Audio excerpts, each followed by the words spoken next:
We all know the usual weight loss advice. Get more protein, get more steps in, you get the picture. But there are some things that nobody is really talking about, and these can make all of the difference. So in today's video, I am sharing 6 surprising truths about weight loss that could either help you reach your goals or stop you from getting there altogether. And if we haven't met before, I'm Maria and I'm a registered dietitian whose weight loss advice has been featured in leading media outlets around the world because I have the proven science-backed strategies that work, and I am here to help you too.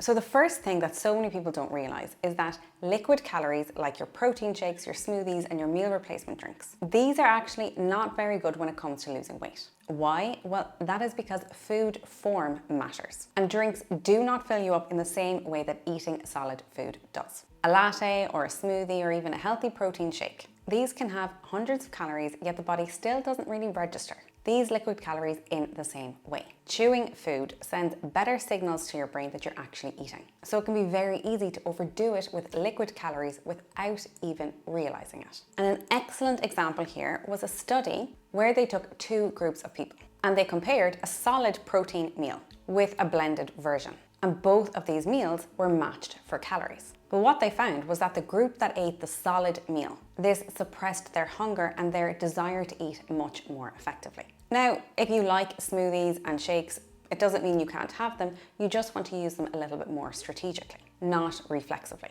They can be really good if your appetite is suppressed, like if you're taking a weight loss medication, if you've been unwell or you're just struggling to get in your protein requirements. But if weight loss is your goal, it is usually better to eat your calories rather than drink them. Now, another thing that many people don't realize is that there are certain life stages that are weight gain danger zones. So these are times when weight gain happens much more easily. And once that extra weight sticks, it can be much harder to lose. So the decade between 25 and 35 is the decade when most adult weight gain happens. It's not during your teenage years. If you think about it, you are out of college, you're starting your career, possibly working longer hours, maybe you're having kids, maybe you're sleeping less, and your metabolism is slowing down just that tiny little bit. Your stress levels are probably higher, and your activity levels are probably down from what they were when you were in your early 20s. And Americans can pack on an average of 17.6 pounds between their mid-20s and mid-30s. And that is more than the roughly 14 pounds in your 30s and 40s. And it drops even further after that, with an average of 9.5 pounds in your 40s and just about 4.6 in the 50s. So that 25 to 35 age window, it can be a danger zone, but it is also a big opportunity. So if you're in that season of life yourself, the best step is to not freak out. It's to start building habits early. You want to make sure that you're strength training, that you're getting in good sleep, and that you're creating dietary patterns that will serve you in the long term. Because preventing weight gain is much easier than trying to shift it afterwards. And that is where I want to talk to you about Walking Pad, because they very kindly gifted me one recently after I sent quite a few emails because it was something that I really wanted. But this is a great example of how you can build simple habits into your daily routines. And this is what's going to set you up longer term. Now, I love when I can walking outside in nature. But when I have multiple YouTube videos to prep, meal plans to do for clients, and just life admin getting on top of me, using the Walking Pad while I work helps me be much more efficient with my time. And I like it because it easily folds away. I really don't like clutter. I like things out of sight and out of mind when I'm not using them. And it's also very quiet because I tried a different brand of one before and I had to return it because it had this really annoying hum whenever I was using it. So it wasn't great for when I was trying to do work calls. So if you are also in a busy season of life, finding tools like this can help you stay consistent long term. I will leave a link to the Walking Pad that I have down below, and they have very kindly given me a discount code if you are thinking of getting one. Now, the next thing that is not talked about enough, but it can really move the needle in terms of getting you to your weight loss goals. And I think people don't talk about it because it's so simple and so obvious, yet always overlooked. But the people that I see that struggle with their weight the most, these are the ones that when I ask them, well, what do you eat typically? They often struggle to tell me because they don't eat regular meals. And this is important because most excess calories, they do not come from when you're eating 3 regular balanced meals a day. Consuming excess calories is again and again usually due to people who are mindlessly snacking or grazing throughout the day. even if these snacks are quote unquote healthy. Because you might think that you're eating less overall by eating snacks instead of having a lunch. But I promise that is really unlikely to be the case. A balanced meal will often have way less calories than 2 snacks. And snacks are easily overeaten and not even registered. It's so easy to forget about the little bites that you're grabbing here and there. Like if you were to ask me what I ate yesterday, for example, if I'd had 3 regular meals, I'd pretty easily probably be able to tell you what they were and how much of them I ate. But I'm not perfect myself. Sometimes I have days where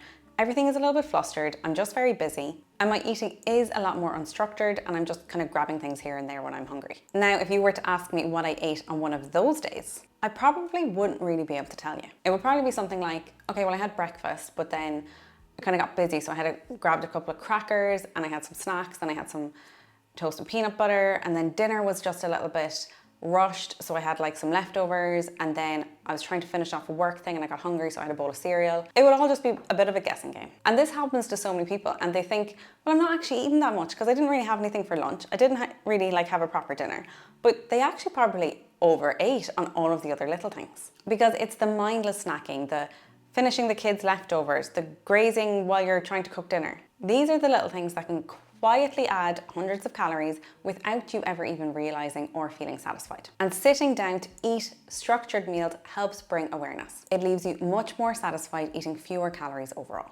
Now, the next thing that many people don't really talk about, and it's quite sad, but one of the first conversations I usually have when I have a new client that's working with me is I'll ask them a little bit about their dieting history. What diets have they tried? What has worked before? And so on. And I honestly have so many people, and they will tell me that they have been on a diet for as long as they can remember. And this can be, in some cases, 40 years. Some people have been on diets for longer in their lives than they have not been on diets. And this honestly is so heartbreaking, but it's very, very common. And the thing is that constant dieting, it wears you down. It sucks the enjoyment out of life. Physically, it can slow down your metabolism. And mentally, it just makes food feel like this constant thing that you're battling against. Your body and your mind need breaks, and life is to be lived, and food is a huge part of that. So if you feel like you're on a diet all of the time, I'm telling you this with your best interest at heart. Something isn't working. Now, there are times in a weight loss journey where maybe you do need to commit for a period of time, and you do need to go a little bit harder,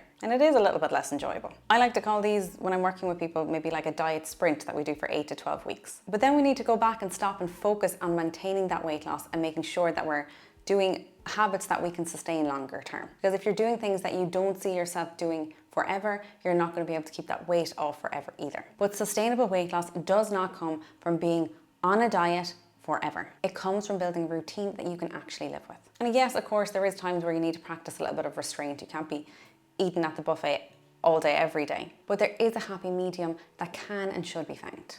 Now, the next thing that isn't talked about that much, but it's very important to understand, is that your body, it really does not want to lose weight. It sees weight loss as a threat, so it starts to fight back. And this is why when you try to diet, your brain ramps up all these hunger signals and makes you think about food all of the time. And it slows down your energy burn. It's kind of like a thermostat trying to get back to a comfortable setting. And scientists call this your set point weight. It's a range that your body naturally drifts back towards. But the important part is that set point isn't fixed. You're not destined to stay at one number forever. You can shift it with consistent changes. And this is why these periods of weight maintenance are so valuable. They give you time to reset that thermostat. So those hunger and metabolism defenses, these can start to calm down. In fact, studies show that the increased hunger that you feel after dieting, this can stick around for over a year. But the good news is that these long-term habits, especially resistance training and eating enough protein, these can help lower your defended range. So it is possible to change your set point. And in reality, we're all going to have different set points at different stages in our lives. And that is okay. For example, your set point in your 20s is probably going to be different 10, 20 years later when you're trying to deal with 3 kids.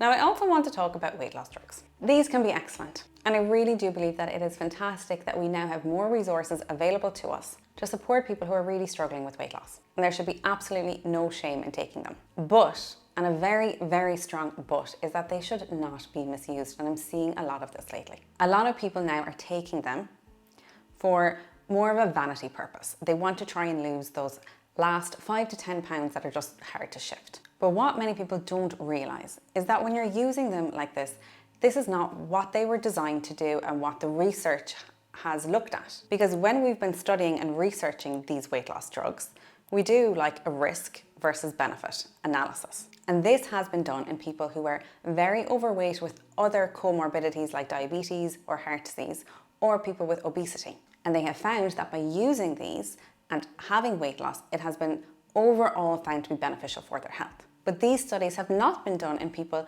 who only need to lose a little bit of weight. It hasn't been done on the people who want to just get 1 or 2 dress sizes down for their Christmas party. So in this scenario, we don't know whether it is actually healthy for you to lose that 5 to 10 pounds, or whether it would actually be better for your health to actually just keep that little bit of weight on and not take drugs. So it's really important to know this. Now, the second misuse is the more obvious one, and that is just neglecting lifestyle change. Because although these medications work, they do stop working when you stop taking them. And they also work best when you are also looking at your diet and exercise. So they are by no means a replacement for a healthy diet. They are rather a tool to help you with making new lifestyle changes. Now, if you are trying to lose weight and you need a little bit more guidance, my weight loss ebook is finally available to purchase. I'll leave a link in the description box below for it. But in this guide, it goes through everything that you need to know in order to lose weight.